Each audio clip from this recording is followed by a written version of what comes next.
In the name of Allah, most gracious, most merciful, Param Karunamoy, Atishay Dayaban, Allahur Name Shuru Korilam. Bismillahirrahmanirrahim. Dear HSC second year students, today I am going to teach you two poems from your English past paper book, and these two poems are included in your Unit 10 Lesson 1. And the names of the poems are The Lake Isle of Innisfree, and it was written by W.B. Yeats, and he was born in 1865 and he died in 1939, and he is an Irish poet. And the second poem is from September 1, 1939, and it was written by W.H. Auden, and he was an Anglo-American poet, and he was born in 1907 and he died in 1973. And those who have book, please open at page 123. Now, before starting the poem, I would like to tell you that in the poem The Lake Isle of Innisfree, the poet has decided to go to a distant place, and the name of the place is the Lake Isle of Innisfree. And by going to Innisfree, he will build a small cabin, and he will build the cabin by wattle and mud, and by building the cabin, he will rest inside the cabin. That is, he will lie down flat inside the cabin, and he would hear the buzzing sound of the bee, and he would drink honey, and he would eat beans. Now, let us read the poem. I will arise and go now, and go to Innisfree. The poet is willing to get up, and he will go to Innisfree right now, and he is not at all in a mood to stay here. That is, the poet is totally bored by the modern society life, so he has decided to go to Innisfree, and by going there, he will build a small cabin. And a small cabin built there of clay and wattle made. Going to Innisfree, he will build a small cabin there.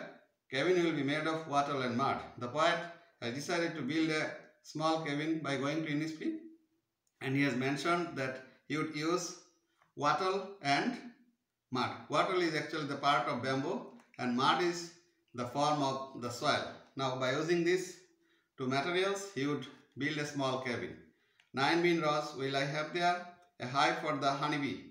There he will get 9 bean rows.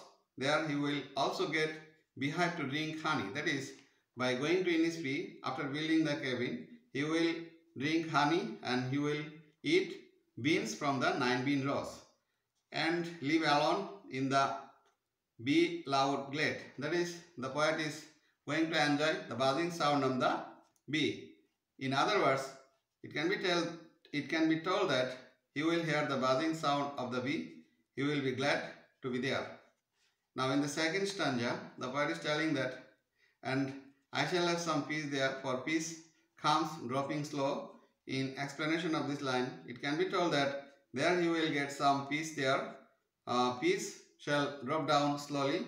The poet has mentioned the way of dropping down the peace. That is, peace will not come directly, just it will be dropping down slowly. Now, dropping from the bells of the morning to where the cricket sings, that is very early in the morning, when the situation would be still in darkness, he will hear the sweet song of cricket. Now, here the word cricket has been mentioned not to show you that the poet would be playing cricket, just you will hear the song of a little insect, and the name of the insect is cricket. Anyway, peace shall come from the bells of the morning. There you will hear the song of cricket. Now, there midnight's all a glimmer, and noon a purple glow. Here in this line, the poet has mentioned 2 times of the day. That is, at the midnight you will observe the beauty of the sky, and there you will get the mild light of the midnight, and at noon you will see the sky, and in that time the sky would be very much bright. And here the poet has mentioned that the sky would be purple colored. Now, at midnight there is mild light in the sky, and at noon the sky shows purple colored glow. Anyway, and evening full of the linnet swings. Here the poet has mentioned one kind of bird, and the name of the bird is linnet, and he would hear the flapping sound of the bird. That is, usually we know that birds go away, and in the evening they come back to their nest, and that is why the poet has mentioned the natural behavior of the bird, and he has mentioned the bird linnet, and it would come back to the nest, and he would hear the flapping sound of this bird, and he would enjoy the thing thoroughly. Now in the third stanza, the poet again is telling that I will arise and go now, for always night and day. That is, the poet is firmly determined to go to the Innisfree, but though he has told a lot of things that he would do, a lot of things by going to Innisfree to make his life meaningful, to get peace, but he has not actually gone. Now, as a matter of fact, the poet has not yet gone. He is sure to go to Innisfree because during day and night, he hears the invitation of Innisfree.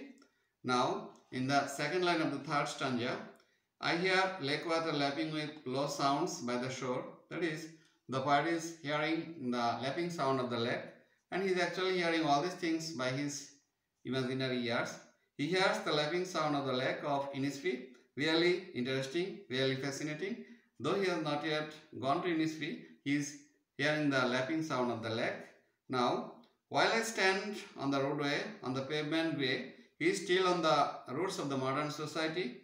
From the grey roots, he hears the lapping sound of the lake. That is, the poet is desiring to go to Innisfree, but he has not yet gone because he is thinking that he would go, but it is not an easy matter to go to a distant place, to build a cabin from far away from the human habitation, and that is why all these things are being told by the poet, and he is actually telling all these things from his imagination. Anyway, I hear it in the deep heart's core. He hears that everything is fascinating him to go to Innisfree, and he is hearing all these things from the core of his heart. Now, before ending the poem, I would like to tell you that the poet is firmly determined to go to Innisfree, and he would build a cabin there, and by building the cabin, he will lie down flat inside the cabin, and he would collect food from the nature. That is, he would collect honey to drink. He would eat from the 9 bean rows, and this is how he would enjoy his life, and he would get peace, and peace shall drop down upon him. Now, I am going to discuss another poem, and the name of the poem is From September 1, 1939, and it was written by W.H. Auden, and he is an Anglo-American poet, and he was born in 1907 and he died in 1973. Now, the poet wrote this poem at the eve of Second World War, and he actually observed the mental condition of the people of his own country. That is, he saw the mental condition of the people of his own city, New York, and he was sitting in a dive. Dive means the shop from where somebody can take wine. Now, as long as it is the story of America, taking wine is normal, but in Bangladesh, it is really troublesome and embarrassing. And actually, it can be told that the bar is like the tea stall of Bangladesh. So the poet is sitting in a bar, and from there he was in a position to watch the movement of the people, those who are going by the street, and he was actually sitting on the 52nd Street of New York. Now from there he watched the condition of the people, and he wrote the poem. Now he is actually representing the people of New York, and at the same time he is actually representing the people of the whole world. Now let us read the poem. I sit on one of the dives. The poet is sitting on one of the dives. Dives means a shop from where somebody can take wine. Now the poet is sitting in a dive, and he is uncertain.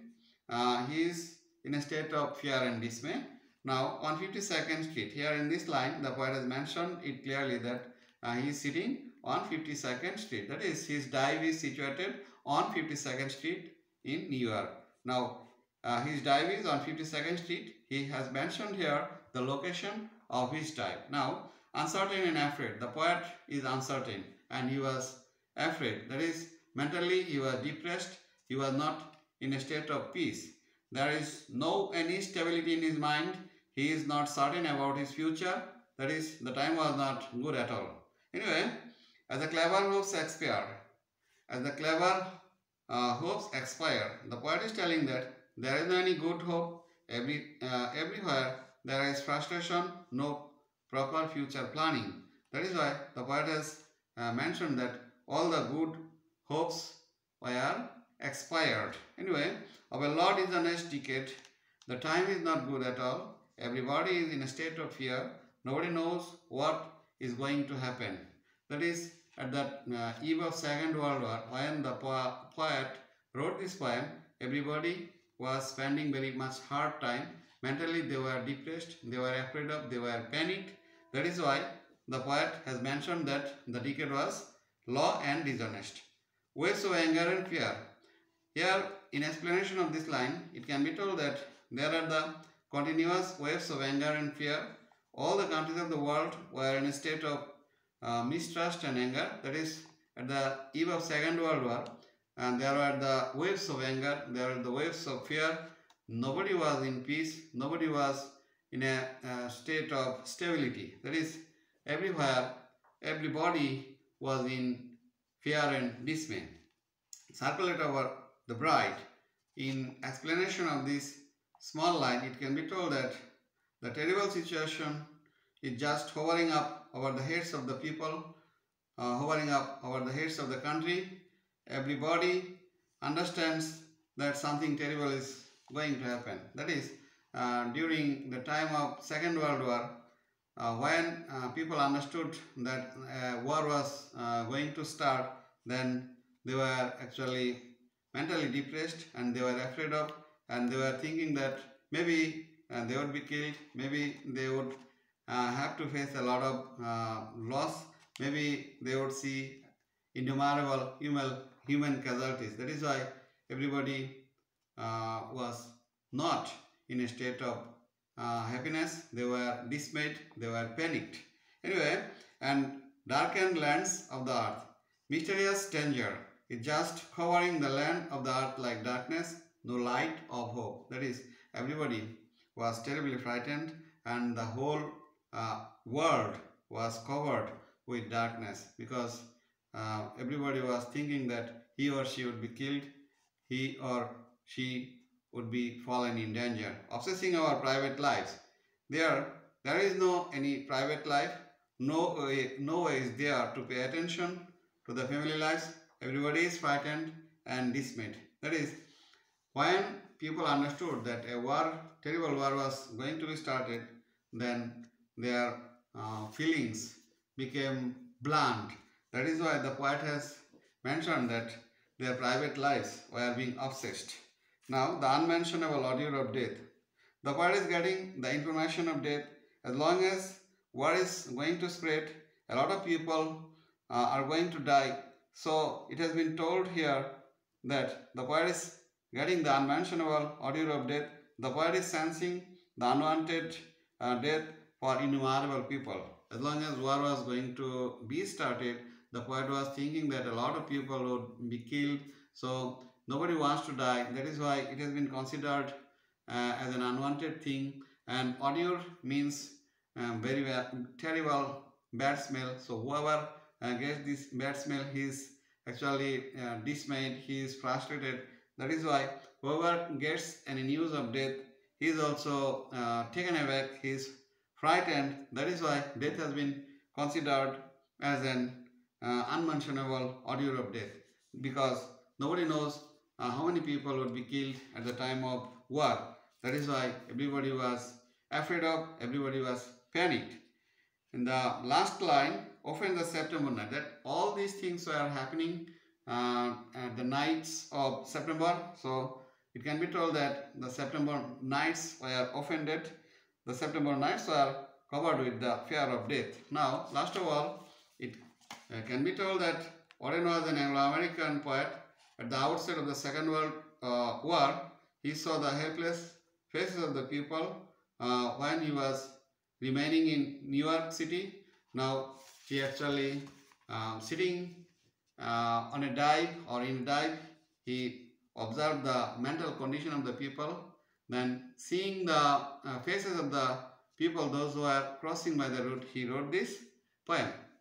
Now, before ending the lesson, I would like to tell you that here W.H. Auden, who was an Anglo-American poet, he wrote this poem just at the eve of the Second World War. And now he saw the people, those who were walking through the road, and the name of the road has been mentioned here, and it was 52nd Street, and he was sitting in a dive, and sitting inside the dive, he saw all the people, and he found that they were frightened, they were panicked, they were in a state of dismay, and this is how he could understand that all the people of the world were also not in a peaceful condition, and he has mentioned in the poem that the whole world was covered with the darkness.